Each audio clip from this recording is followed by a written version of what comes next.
Are you a student right now thinking that your stats are borderline to get into medical school? Like, I don't know if I should apply. I don't know where I should apply. Well, let's explore the easiest medical schools to get into in Canada and the United States and how your GPA and MCAT score stack up against actual acceptance rate. So currently in the United States, the University of Mississippi School of Medicine has an acceptance rate of a whopping 46.29%. Isn't that crazy? With an average MCAT score of around a 506 and a GPA of a 3.9. Where we're looking at another school like Meharry Medical College in Tennessee, and the average acceptance rate at that school is around a 1.4%, but they do have an average GPA of a 3.5 and an MCAT score of a 505.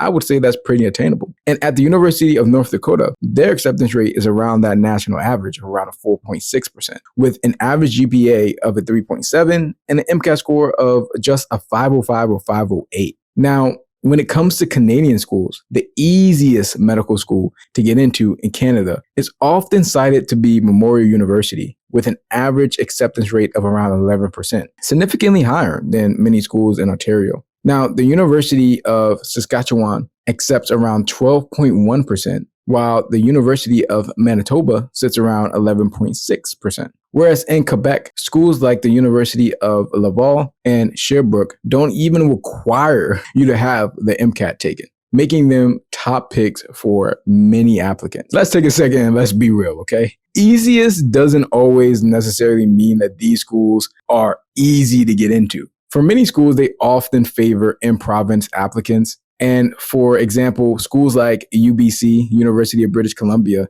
they give over 75% of their spots away to BC applicants. But still, overall, if you match a school's values, statistics, and region, your chances improve significantly. So the big takeaway from this is that if you're aiming for the easiest, quote unquote, easiest medical school to get into in Canada, or looking at the US for options, you really want to focus on where your stats align and tailor your application. Overall, the numbers have proven that using a strong strategic approach can be way more effective than having a perfect application. You got this. Keep up the great work.